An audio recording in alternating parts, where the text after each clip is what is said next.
I believe he's harmless. I believe he's a good candidate for parole. But I want what the jury wanted back in 1961. I don't want him harmed. I want him fed. I want him housed. I want him taken care of. I want him protected.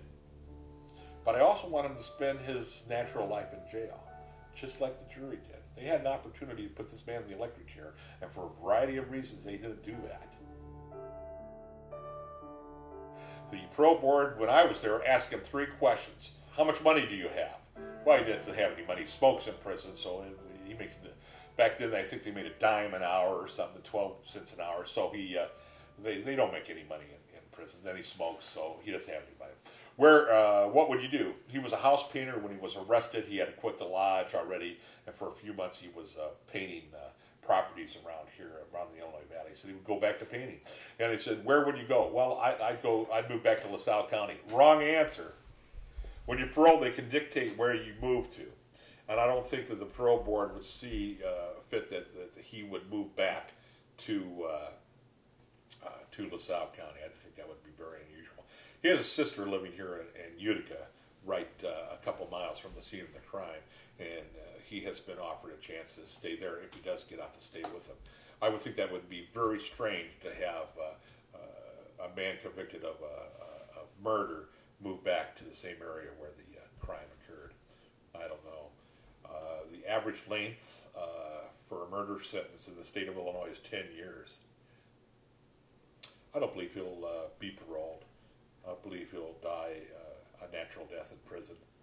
And I still believe that there will be a lot of people who will always think that Chester Weir didn't do this crime, but they refuse to educate themselves into really why do they think that? Well, I was intimidated by Stateville. I mean, you can see it in the movies. I watch it in the Blues Brothers, but it's not like being there.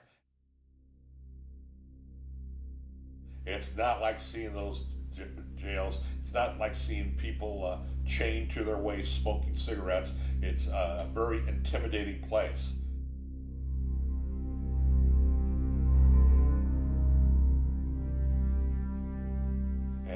Chester Weir, when I first interviewed him back in the 80s, he had the benefit of the doubt going in his direction quite a bit. You would not think that somebody you could actually meet, sit with in a room across a table from would be capable of actually committing such a horrible act of killing 3 people with a frozen tree limb. Can this guy in your presence actually be the one who have done it? You want to believe him. You want to think that he was railroaded. You want to think that there's some kind of misjustice here, because how could this guy sitting with you be the killer? He had that going for him quite a bit. And he was very believable. And he was very pathetic. And he was smarter than I expected. Doesn't mean he's a smart man. He was just smarter than I expected him to be there. But he had 30, 40 years to think of any answer for any question that I was going to ask him.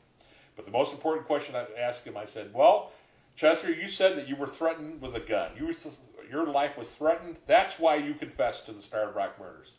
You thought it was your life or this confession." And he said yes. I said, "Now, if you confess to this crime, the parole board looks at a sign of a confession, admission of guilt, as a sign of rehabilitation. So you're telling me you can confess to save your life, but you can't confess to these crimes again to gain your freedom? If you confess to these crimes right now, you'd be out in a year or 2. And he said, "I'm not going to do it. I'm not going to live with that black cloud over my head the rest of my life." I said, "That black cloud is there permanently. But we live in a society where a man can admit to a triple homicide and increase his chances for parole. What kind of society is that?" He was tired on the night he was arrested, and they put a lot of pressure on him, and who knows what went on in that room. I entirely think that he was forced to confess, but not physically. He wasn't touched, and I don't think he was threatened either with harm, either physical or fatally. I don't think they pulled a gun, and I don't think they pointed it at his head and stuff like that. but they probably did talk about things that were going to happen in the future. They did talk about a trial. They might have mentioned the ramifications of the trial. They might have said something about an electric chair, which is illegal now to threaten a suspect, and it was illegal back then. But let's think about that a second. It's illegal to tell a suspect that he may end up in the electric chair or may face capital punishment for a crime. Is that news? Is that a surprise? Isn't that in the paper, in the media all the time? States that have capital punishment, if you kill somebody, they might put you to death. Is that a real surprise? How can that be constituted a threat? And I know it is. Judges, lawyers, attorneys tell us that's a threat, and that's against the law. But as far as I'm concerned, that's common knowledge. That's repeating common knowledge. If you do somebody harm in a state that has capital punishment, you may be sent to death. To me, I don't think that's is wrong to tell a person, to remind a person. Other people think it is. I happen not to be. I think it's rights, even though criminal rights, the word criminal rights were not even in the America's vocabulary in 1960. But I think it is an interesting fact. I believe that Chester Weir was giving a lot of rights. His rights were protected back then, but it was a different time for detectives. It was a different time, a different era, and they were a lot tougher than they are now. And we'll never know what happened in that room. It's two cops and a suspect in a room, but we'll never know what really happened. But with the court reporter, once the court reporter got in there, we know exactly what happened in that room. And I believe everything that she had written down in that, and if there was any harm come to Weir, if there was any threats, anything at all that was spoken in the room after Josephine Thompson got there, it was recorded. And she would not lie, and she would not write down or type up false information. It was just not in her nature. But you never hear people talk about the court reporter. And to me, that's the whole case. The detectives, you can make it up if they had reasons to lie, reason to solve the case, reason to actually put an innocent man in jail. But the court reporter had no reason to be against Weir. She wasn't going to make a dime more or less, and she was working. She just wanted to, finish the job and go home. That's all she wanted to do. So that proves to me that whatever happened that night during the confession was not as complicated as people want to make it out to be these days. Since 1960, there's been quite a lot of evolution in the criminal justice system. But we have to remember that Chester, if this crime happened last week, his rights would be just as well protected today as they were back then. I mean, certain things, you can't use lie detector tests as any form of prosecution. You have to have witnesses show up at the trial. You have to have evidence. Nowadays, they would have had DNA evidence that would have pinpointed exactly when the murders occurred and to what extent the blood splatter would be. There's attorneys and there are people out there now who will argue that they weren't killed on Monday the 14th, that they were killed later that week. They were found Wednesday the 16th, March 16th, 2 days after they took that hike. But I think that's ridiculous. I think that where did they stay? There's indications that there weren't.